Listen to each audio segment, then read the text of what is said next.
Dito sa Papa Dudut Stories, ikaw ay hindi nag-iisa.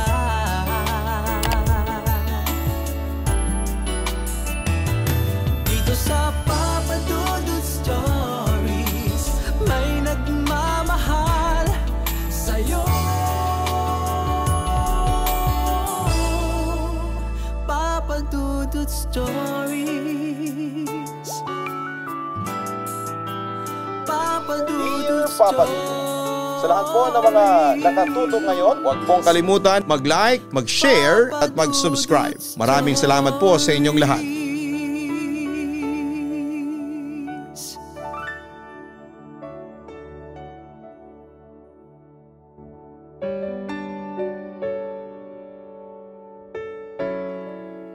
Sa buhay, madalas tayong makatagpo ng mga iba't ibang klase ng tao. At hindi lahat ng nakangiti ay tunay na mabuti. Kaya ang pagtitiwala hindi dapat basta-bastang ibinibigay. Ang pagiging maingat ay hindi nangangahulugang pagiging negatibo o pagiging takot. Kundi ito ay pagiging matalino, pagiging alerto at pagiging handa upang mapanatili ang ating kaligtasan mula sa mga taong handang magdala sa atin ng kapahamakan. Dear Papa Dudut, magandang araw po sa inyo at marami po akong gustong ikwento sa inyo pero hindi ko po alam kung isa ko sa mga papalaring mapansin ang pinadalang liham sa email ninyo. Meron kasi akong kaibigan na umabot pa ng 1 taon bago nabasa ang kanyang kwento. Pero kung sakali man ay gusto ko pong ikwento ang nakaraan ko. Isang kwento na puno ng takot, pag-aalala at mga aral na natutunan ko mula sa pangyayaring yon. Ako nga pala si Maya, 28 na po ako ngayon at kasalukuyang nakatira dito sa Commonwealth dahil sa trabaho ko. Wala pa po akong asawa pero may boyfriend na po ako na nagmamahal sa akin. Ang ibabahagi ko pong kwento ay tungkol kay mama noong ipinagbubuntis pa niya ang kapatid kong sumunod sa akin. Sa katunayan, Papa Dudut, batid kong iilan na lang sa atin sa panahon ngayon ang naniniwala sa kwentong ibabahagi ko ngayon. Kung may maniniwala man siguro ay yung mga nakaranas na rin po nito. Hanggang ngayon kasi kinikilabutan pa rin ako tuwing napag-uusapan namin ang kwentong yon ng kuya ko. Kung hindi ako nagkakamali ay 7 years old pa lamang ako noon pero malinaw pa rin sa alaala ko ang mga nangyari. Natatandaan kong may matandang kapitbahay kami si Aling Mirang. Unang kita ko pa lamang sa kanya ay marami na akong napansing kakaiba. Lagi ko siyang nakikita sa paligid ng bahay namin at nagmamasid-masid. Minsan ay nakikita ko siya sa labas ng bakod namin at minsan naman ay doon mismo sa may gate namin. Sa Quezon Province nga po pala kami noon nakatira. Yung barangay namin dahil may kalayuan sa bayan ay masasabing liblib talaga. Noong panahong yon natatandaan kong malalayo ang pagitan ng bawat bahay doon. Malayo rin ang pinapasukan naming eskwelahan. Skate lang ang transportasyon sa lugar namin noon, pero pagdating sa bayan, may mga tricycle at jeep na. Kaya sa tuwing nagkakaroon man ng disgrasya ay sobrang tagal pa bago madala ang biktima sa ospital. Kahit simpleng health center ay napakalayo rin, kaya sa tuwing magpapacheck up si mama, ay palagi akong sumasama. Si Papa ang naghahatid sa amin gamit ang pamasada niyang skate noon. At isa ang bahay namin sa hindi pa nakapagpapakabit ng kuryente noong panahong yon dahil iilan pa lang ang afford ng kuryente. Pero masasabi kong payapa ang lugar namin, Papa Dudut. Iilan lang ang naririnig kong nag-aaway o nagsisigawan. Kadalasan tuwing may malalasing lang sa inuman kapag piyesta sa amin. Presko palagi ang hangin dahil maraming mga punong kahoy at mga halaman sa buong lugar. Yung mga bakanting lote naman ay puno ng mga talahib at iba pang mga nagtataasang damo. Tuwing alas 5 ng hapon ay nakasanayan na namin ng panganay kong kapatid na si Kuya Robbie na magsaboy ng asin sa bakura namin. Pati na rin sa bubong at sa paligid ng bahay kasama si Mama mula noong medyo lumalaki na ang kanyang tiyan. Nasabi na rin kasi sa amin na may magiging kapatid na kami. Yung bahay po pala namin ay simple lang, nayari sa semento ang sahig sa may sala. Ang dingding at sahig sa kusina at kwarto ay gawa naman sa mga tabla ng niyog. At ang bubong naman ay gawa sa pawid. Tapos ang bakura namin ay pinapalibutan ng mga nagtataasang gumamela na nagsisilbing bakod na rin ng harapan ng bahay kasama ang bakod na kawayan na ginawa pa nila Mama at Papa. May mga malalaking punong kahoy rin sa bawat kanto ng bakura namin. Dahil ang harapan po kasi ay maliit na flower garden ni Mama na inaalagaan namin ang kuya ko tuwing hapon pagkagaling namin sa paaralan. Nakasanayan na rin po namin sa probinsya na ang oras ng hapunan ay alas 5 ng hapon at ang oras ng pagtulog ay alas 6. Kuya, bakit natin to ginagawa araw-araw? Tanong ko pa noon kay kuya habang pinapanood siyang nagsasaboy ng asin dahil si Mama ay abala pa sa pagluluto sa kusina. Kaya kami na lang muna ang gumagawa ng pagsasaboy ng asin sa palibot ng bahay namin at sa may bubong. Tingin ko nga noon ay parang diamante ang puting asin dahil kumikinang yon kapag natatamaan ng papalubog na araw, kaya tinitipid ko ang paghahagis. Para daw sa proteksyon natin. Buntis kasi si Mama. Para safe ang kapatid natin. Sagot ni kuya at muli siya nagpatuloy sa pagsasaboy. Nakasunod lang ako sa paglalakad niya. Sabi ni Mama, lapitin daw ng mga maligno ang mga buntis. Lalo na sa mga lugar na malayo sa mga tao tulad ng dito sa atin. Nilingon niya ako. Yung mga mata niya noon ay parang nag-aalala na parang natatakot papadudot. Sabi pa ni Mama, mabango raw sa mga aswang o maligno ang sanggol na nasa tiyan pa lang niya. Yung hindi pa nailalabas, inilapat niya sa akin ang hawak niyang lalagyan namin ng asin. O kuha ka pa, tapos itapon mo dyan sa silong ng bahay natin. Hindi ko masyadong sineryoso ang mga sinabi ng kuya ko noon, Papa Dudut, dahil bata pa lamang ako at wala pa akong ideya sa mga yon. Kaya tahimik lamang akong sumusunod sa kanya at ginagawa na lamang ang ginagawa niya. Nung una kasi akala ko ay naglalaro lang kami pero nang lumaki ako, doon ko lang naisip na may mas malalim na dahilan pala yon. Ang asin, sabi nila, ay proteksyon sa mga maligno at aswang na lapitin ang mga buntis kagaya ni Mama. Kaya naman naging rutina namin ang magsaboy ng asin sa bakura namin, Papa Dudut. Naging bahagi na ito ng buhay namin habang buntis ang mama namin. Habang lumalaki noon ang tiyan ni Mama, Papa Dudut, ay napapadalas na rin na may naririnig kaming mga malalaking ibon na pumapagaspa sa paligid ng bahay namin at sa itaas ng bubong tuwing sasapit ang gabi. Alam kong hindi yon ang karaniwang tunog ng mga ibon sa gabi. Para bang may malalim at mabigat na paghampas ng mga pakpak na parang may napakalaking nilalang na lumilipad sa itaas ng bahay namin. Yung kakaibang tunog na yon ay nagdadala ng kakaibang takot na hindi ko maipaliwanag noon na tumatak na sa akin. Mama, ang ingay ng mga ibon. Naalala ko pang sigaw ko noon habang yakap-yakap ako ni Mama nang magising ako. Diyos ko, Panginoon, huwag niyo po kaming pabayaan.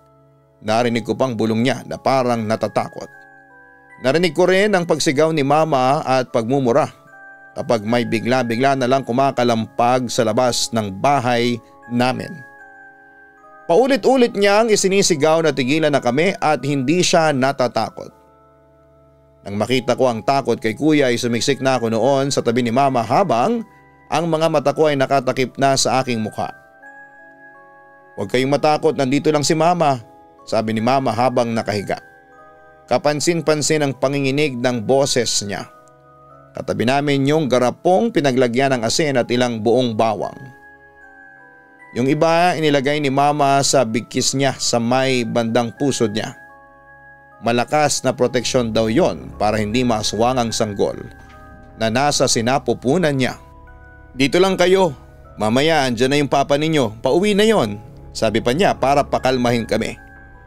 Mahigpit niyang hinawakan ang kamay namin ni Kuya Robbie. Mahigit 1 oras pa kaming naghintay bago dumating si Papa mula sa pamamasada ng gabing yon. Ngunit imbes na tumuloy agad sa loob ng bahay ay narinig ko siya na may minumura sa labas na animoy may kaaway. Doon na po lumabas si Mama at naiwan naman kami ni Kuya Robbie sa kwarto habang nakaupo sa isang sulok. Napayakap ako sa kanya, dala ng nararamdamang takot. Hindi pa po doon natapos ang kakaibang pangyayari habang nagbubuntis si Mama, Papa Dudut. Habang lumilipas sa mga araw ay paulit-ulit na nangyayari yon. Gabi-gabing nasa bubungan namin ang mga nakakatakot na ibon. Kaya naman tuwing madaling araw ay palagi akong nagpapasama kay Kuya tuwing kailangan kong lumabas. Maaga po kasi kaming nagigising para pumasok sa eskwela. Habang nagiinit kami ng tubig na ilalagay sa pangpaligo namin, naramdaman ko po noon na parang may nakatingin sa amin ni Kuya. Paglingon ko ay doon ko nakita yung matandang kapitbahay namin na si Aling Mirang. Hindi yun ang unang beses na nakita ko si Aling Mirang sa labas ng bakura namin. Pero hindi ko naman siya noon pinapansin dahil akala ko ay napapadaan lamang siya roon at pinagmamasdan kami ni Kuya. Akala ko kasi noon ay normal lang yung ginagawa niya. Marami po kasing natutuwa sa aming magkakapatid dahil masipag daw kami at matulungin sa mga magulang namin. Pero hindi ko naiwasan pang magtaka noong nakikita ko pa rin si Aling Mirang. Hindi lang tuwing madaling araw kundi pati tuwing hapon. At yung oras na yon, papalabog na ang araw, Papa Dudut. Tuwing lumalabas ng bahay si Mama ay naroon din siya sa labas ng bahay niya at nakatanaw sa bahay namin. O mas tamang sabihin na nakatitig po talaga siya sa nanay ko. Nang minsang nauna akong umuwi sa bahay, naabutan ko si Mama na kausap si Aling Mirang. Kahit malayo ako ay kitang-kita ko ang kakaibang kislap sa mga mata niya habang nakatitig sa nanay ko. Paminsan-minsan din ay bumababa ang tingin nito sa malaking tiyan ni Mama na para bang tuwang-tuwa siya. Pero ang hindi ko maintindihan ay noong may isang beses na nahuli ko ang pagtulo ng laway niya habang nakatitig kay Mama. At nung huling beses na nakita ko siyang naglalaway habang nakatingin kay Mama, hindi na siya nakatiis at tinawakan na ang tiyan ng aking ina. Nung una raw ay pinagpasensyahan na lang daw ni Mama pero noong palagi na yung nangyayari ay hindi na yon nagustuhan ni Mama.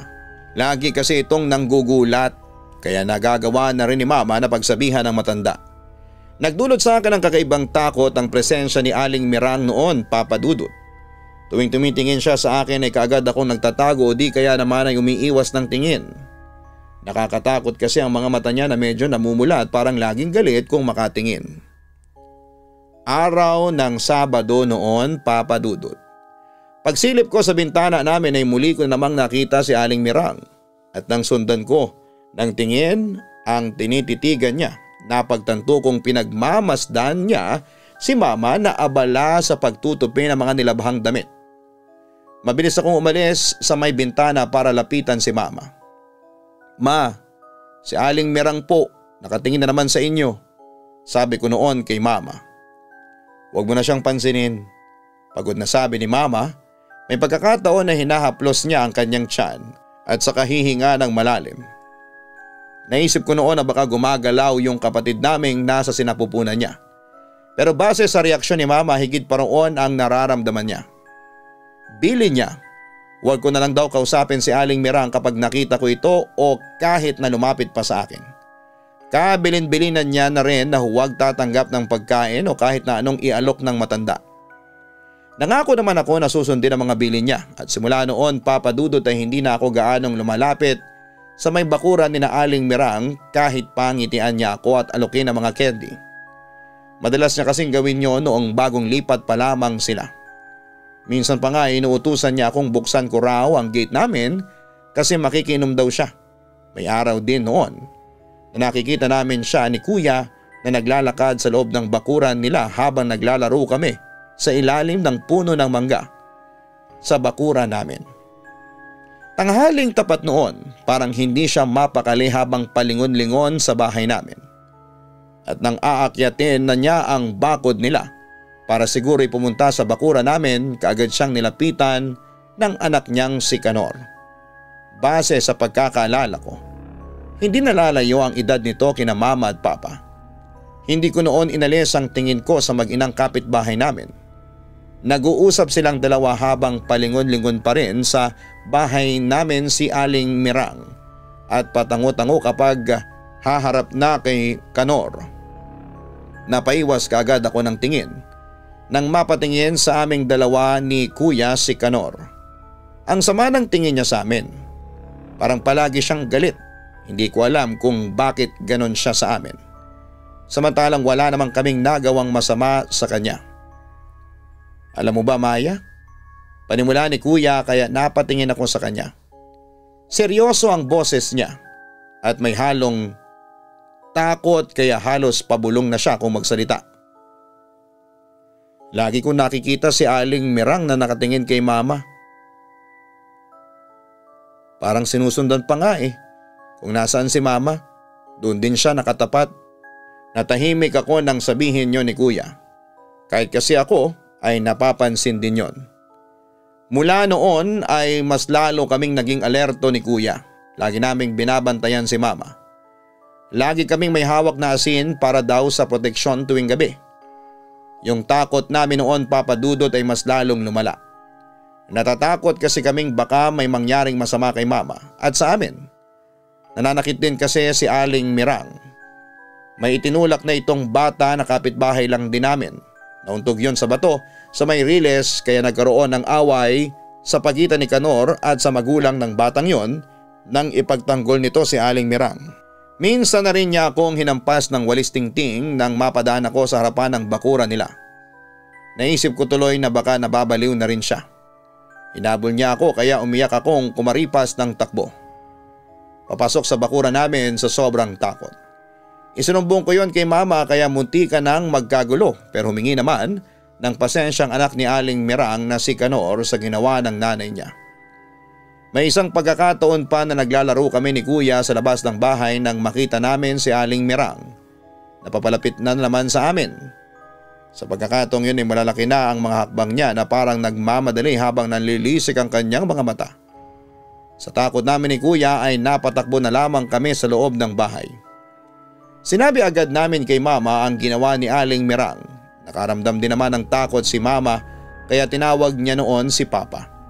Lumabas siya ng bahay para harapin si Aling Mirang. Nakasilip lamang kami noon sa bintana at natatakot nang lumabas. Napahinto noon si mama sa ginagawa niya sa kusina nang marinig na nagtaas na ng boses si papa. Sinigawan nito si Aling Mirang at pilit na pinababalik sa bahay nito. Pero nagmatigas pa rin ang matanda at pilit na isinisiksik ang katawan doon sa parte ng bakod namin na nasira na. Kinukumusta ko lang ang asawa mo. Bakit ka ba nagagalit? Ibibigay ko lang naman tong saging na kapipitas ko. Pabalang na sagot ni Aling Mirang. Galit itong tumingin kay Papa at hindi pa ito lubusang nakakapasok sa bakura namin. Binalaan siya ni Papa na huwag nang manggugulo sa amin. Kahit kasi katanghali ang tapat ay nanggugulo ito sa amin. Pinaalis siya ni Papa at binantaan dahil natatakot na raw kami sa ginagawa nito. Nang hindi pa rin matinag si Aling Mirang ay tinulak na siya ni Papa palabas ng bakura namin. Nang araw ding yun ay inayos na ni Papa ang bakod at gumawa na rin ng matibay na pangsaraan ng gate para hindi na basta-bastang makakapasok si Aling Mirang. Hindi raw kasi kami ligtas kung lagi na lang umaaligid ang matanda. Ang akala ni Papa noon ay nasiraan na ng bait si Aling Mirang kaya pinaiwas na niya kami.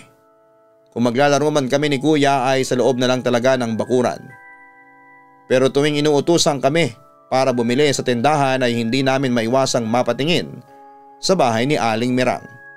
Laking pasasalamat na lang namin noon dahil natsyempohan naming hindi ito nakatambay sa labas. Sa mga sumunod na araw ay medyo nakampante na kami dahil hindi na nanggugulo si Aling Mirang. Pero hindi namin nakalain na yung anak naman itong si Kanor ang papalit.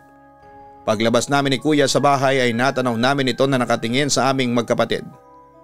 Kakaiba yung tingin niya, nanlilisik ang kanyang mga mata. Na para bang handang sumugod sa amin anumang oras. Pero tuwing makikita niya si Papa, nagmamadali siyang bumalik sa loob ng bahay nila. Sa ilang araw na hindi nagpakita o ng gulo sa amin yung mag-inang kapitbahay namin, saka lang kami medyo napanatag. Pero tuwing gabi ay hindi pa rin nawawala ang mga ibong animoy lagi nakabantay sa may bubungan namin. Biyernes noon, Papa Dudut, nang umalis si Kuya dahil may inutos sa kanya si Mama. Alas 6 pa lang ng umaga ay nakalis na siya kaya ako muna ang nakatokang magbigay ng pagkain sa mga alaga naming manok at baboy sa likod bahay. Matapos kong bigyan ng pagkain ng mga manok ay dumiretso na po agad ako doon sa piggery namin. Pero habang naglalakad po ako papunta roon ay may napansin akong nakatusok sa pinakaposte ng bakod namin sa bandang likuran ng babuyan. Dala ng kuryosidad ay agad ko yung nilapitan. Akala ko kasi ay may naglagay lang doon ng laruan. Pero nang tuluyan ko na yung malapitan ay sunod-sunod na ang naging pagtili ko, dahilan para lumabas ng bahay si Mama. Kahit siya ay kinilabutan din sa nakita ko sa poste ng bakod. Yung ulo po kasi ng isa sa mga alaga naming baboy putol na at nakatusok sa pinakadulo ng poste. Nang sinipin namin yung mga alaga naming baboy, doon namin nakumpirmang nabawasan nga yun ng isa. Galit na galit si Papa nang malamang may kumuha sa alaga naming baboy. Pero mukhang malaki ang galit sa amin dahil itinara pa yung mismong ulo nito. Sabi ni Papa ay parang may halong pagbabantaraw ang gumawa noon kaya mula ng araw na yon ay pinagbawalan niya na kaming maglaro sa labas ng bahay. Hindi na rin kami inutusang bumili sa tindahan para may kasama si Mama sa bahay. Lalo na't papalapit na ang panganganak niya. Hanggang sa dumating nga ang paglilibor ni Mama, Papa Dudut. Nagkataong pang gabi yon kaya kinailangan pang lumabas ni Papa noon para sunduin ang kumadronang magpapaanak kay Mama. Nagbilin siya noon na huwag naming bubuksan ni Kuya ang pinto hanggat hindi namin naririnig ang katok niya. Kilala namin ang paraan ng pagkatok ni Papa sa pinto, Papa Dudut. Nagbigay siya sa amin ng palatandaang kami lang ang nakakaalam. Hindi ko nga po maintindihan kung bakit kailangan pang gawin yun ni Papa. Pero sabi ni Mama, may mga aswang daw na kayang gumaya ng boses para makapangbiktima. Nasa kalahating oras pa lang noon mula nang umalis si Papa ay nakarinig na agad kami ng sunod-sunod na katok. Nagkatingin ang kaming tatlo nang mapagtantong hindi yon si Papa. Mama, yun na lamang ang tanging nasabi ko. Sumiksik ako sa tabi ni Kuya Robbie. Hindi kasi ako makayakap kay Mama dahil namimilipit na siya sa sakit ng tiyan. Kitang-kita ko kung paano siya mamilipit sa sakit at pagpawisan habang pinipigilang lumabas ang batang nasa kanyang sinapupunan. Nang mawala yung narinig naming mga katok ay bigla namang lumakas ang hangin. Napatingin kami sa ginagamit naming pangilaw. Bunsol po ang tawag namin doon sa bote ng alak na may gas at nilagyan ng mitsyang binalot naman sa foil ang parteng sinisindihan. Kuya, ang lakas ng hangin! Sabi ko noon nang hindi ko na alam kung paano tatakpan yung apoy ng ilaw para hindi mamatay. Hindi hangin yun, sagot ni Kuya, bagamat kalmado ang boses niya. Ramdam ko pa rin ang takot niya at pareho lamang kami. Nilagyan niya ng asin ang pasimano ng bintana namin, ganoon din sa may pintuan. Yun lang kasi ang kaya namin gawin para protektahan ang sarili namin. Lalo na si Mama at ang isisilang niyang sanggol. Napayakap ako kay Kuya nang marinig ko ang malakas na kalabog sa bubungan namin. Maya-maya ay pareho kaming nagulat nang makarinig ulit kami ng katok sa pinto na sinunda ng boses ni Papa. Doon lang kami nakasigurado, Papa Dudut. Napatayo ako mula sa pagkakaupo nang muling tawagin ni Papa ang pangalan namin ni Kuya at inutusan kaming buksan ang pintuan. Pamilyar sa akin ang pagkatok niyang yon kaya nakakasiguro na akong siya ang nasa labas. Pero pinigilan ako ni Kuya. Sabi niya siya na lang daw ang lalabas dahil delikado. Sinabi niyang doon lang ako sa tabi ni Mama. Bago niya buksan ang pinto ay sumilip muna siya sa siwang ng pintuan namin para makita kung sino ang naroon. At nang makumpirmang si Papa nga ang nasa labas, kaagad niyang binuksan ang pinto. Humahangos pa noong pumasok ng bahay si Papa. Kasunod niya ang matandang komadrona. Mabilis ang naging kilos nila May mga sinabi ito kay Papa bago pumasok sa kwarto. Si Papa naman ay pumunta ng kusina para gawin ang inutos sa kanya. Naging abala siya sa mga bagay na hinihingi ng komadrona habang kami naman ni Kuya ay naiwan sa may sala. Dinig na dinig namin ang lakas ng hangin sa labas at ang pag-uga ng bintana na gawa sa plywood. Parang pilit yung binubuksan ng kung sino mang nasa labas. Nanatiling tahimik si Kuya ng sandaling yon habang ako naman ay naging malikot ang mga mata sa paligid. Hanggang sa bigla na lang napadako ang tingin ko sa may siwang sa hagdanan. Dahan-dahan akong lumapit doon at sumilip ako sa siwang sa pagitan ng ikahuling baitang at ng sahig. Gano'n na lamang ang panlalaki ng mata ko nang makita ko ang anino ng hugis tao sa ilalim ng bahay namin. Nakatingala ito sa sahig namin. Sa sobrang takot ko ay taranta kong inihagis doon ang asin na nasa mga kamay ko at nagkukumahog na tumakbo papalapit kay Kuya. Nanginig akong napasiksik sa kanya. "Kuya, may tao sa silong, may tao!" Sigaw ko pa noon sa sobrang takot.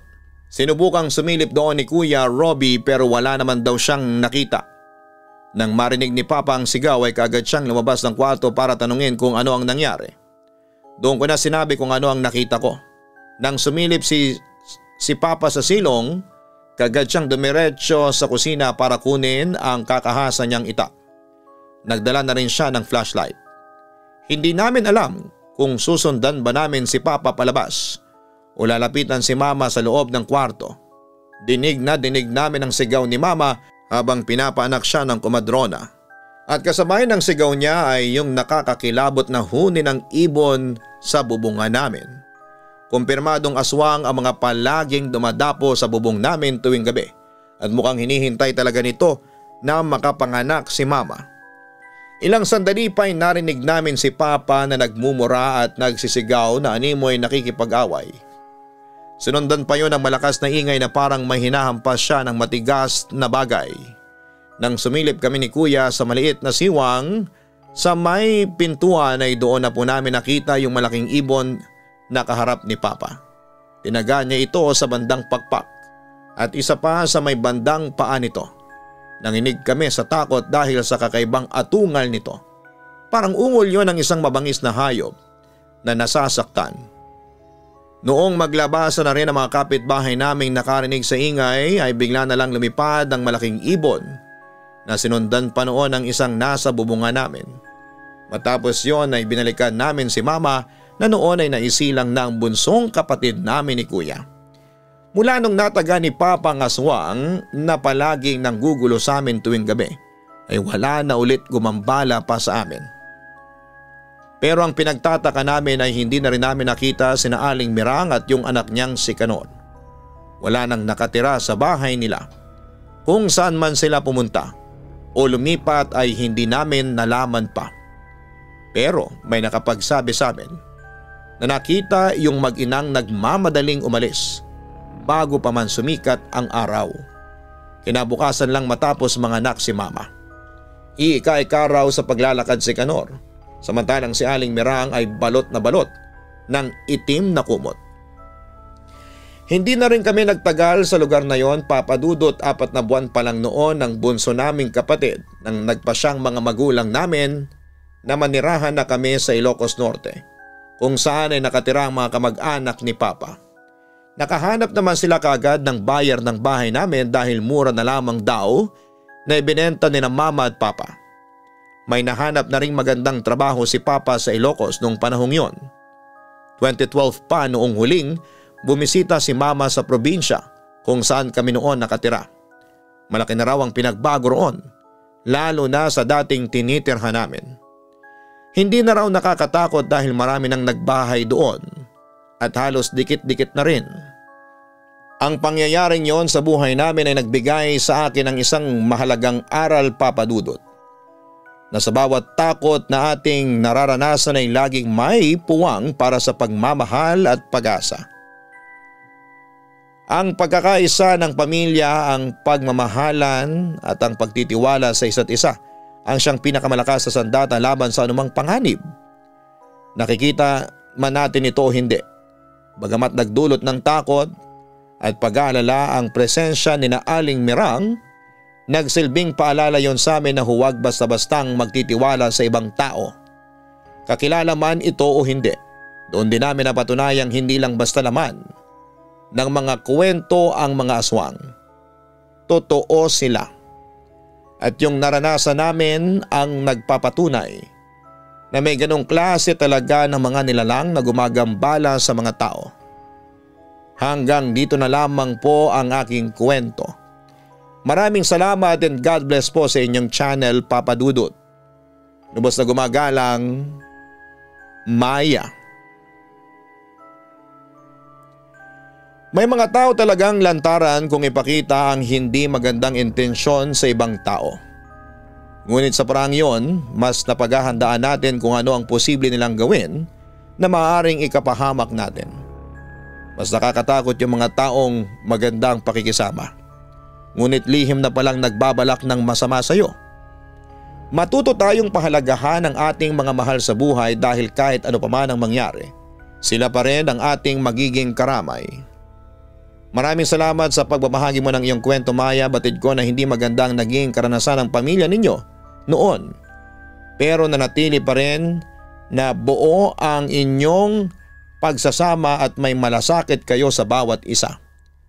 Matuto tayong pahalagahan ang ating mga mahal sa buhay dahil kahit ano pa man ang mangyari, sila pa rin ang ating magiging karamay. Unahin natin palagi ang kanilang kapakanan at kaligtasan dahil ang buhay, kapag nawala ay hindi na muli pang mapapalitan. Hanapin po ang Kaistorya Horror YouTube channel at mag-subscribe na para sa pang-araw-araw na upload namin ng mga nakakatakot na mga kwento.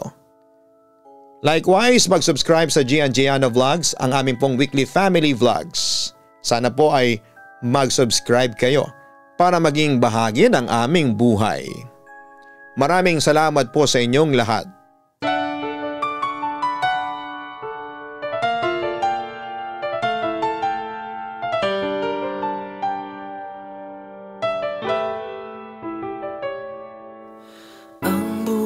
Ay mahiwaga, laging may lungkot at saya. Sa Papa Dudut Stories, laging may karamay ka.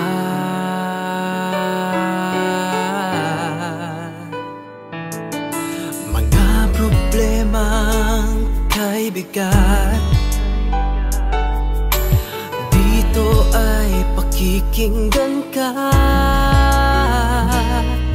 Sa Papa Dudut Stories, kami ay iyong kasama.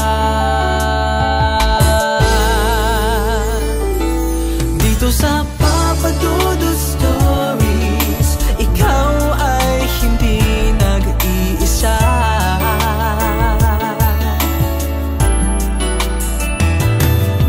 Sa Papa Dudut Stories, may nagmamahal sa'yo.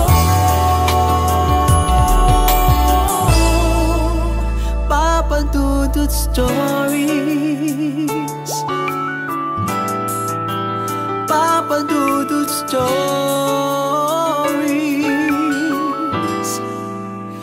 Papa Dudut Stories.